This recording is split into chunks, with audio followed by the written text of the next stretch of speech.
possible to change your beneficiaries without rewriting your will? Well, here to talk with us about that is Harry Margolis. He is the author of Get Your Ducks in a Row. Harry, welcome. Well, it's good to talk to you, Bob. It's always a pleasure because you always have the answer to these common questions.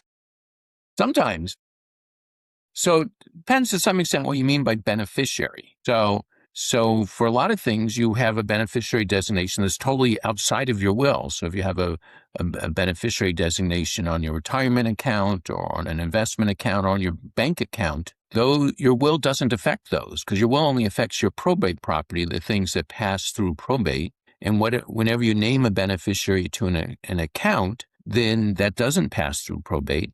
And so you can definitely change it without it changing your will because they're just totally unrelated. The problem where sometimes confusion arises is when your will says one thing and your beneficiary designation says something else. Now, you're supposed to follow the beneficiary designation, but sometimes that can create some confusion and wonder what your intent was, especially depending on what you do. So if you name one person to get something under your will and then you name somebody else as your beneficiary designation and you did the will later, well, did you just forget you had a beneficiary designation? And are people going to argue that shouldn't apply? It can create some difficulties. So yes, legally, you don't have to change your will, but you may want to make sure things are consistent in some way, or there's some explanation if they're inconsistent so that no problems arise. Now, but when you say beneficiary designation, you could also be talking about beneficiaries of your will, or you could be talking about beneficiaries of a trust.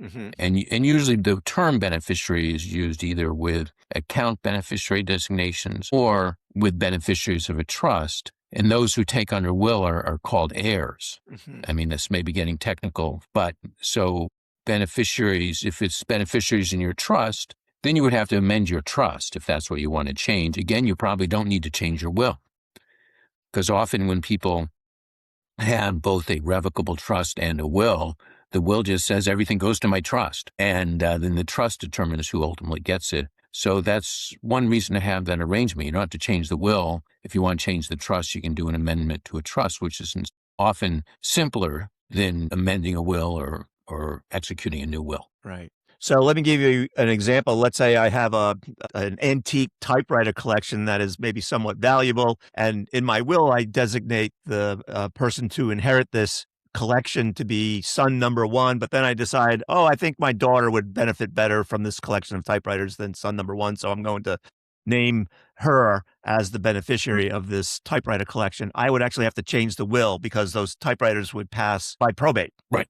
You would have to change the will in that case. Then there's a question whether you do an amendment to the will, which is called a codicil, or do a whole new will. In most cases, we just do a whole new will because it's not that much more difficult. In some ways, it's easier, especially if you go back to the attorney with whom you already did your original will, because everything's in that.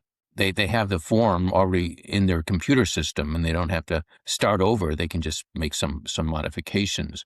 The other reason you may want to do a whole new will instead of a codicil is you may not want everybody to see the record of the changes you've made. So if you just start with a new will and destroy your old wills, then it's your last will is what stands. Yeah. So son number one would be upset if I changed the beneficiary from him to his sister. Yeah. Or maybe relieved. You never know. Right, one or the other. So it sounds like the key then is to understand what assets pass through probate and which don't, as sort of a baseline understanding for what gets changed and what doesn't, or what doesn't get changed. And it's only the probate assets the will governs, so it's only for those that you'd have to change the will. Yeah. Okay. Anything that we missed or bears reemphasizing? No, I think we covered everything. I just hope we haven't confused people.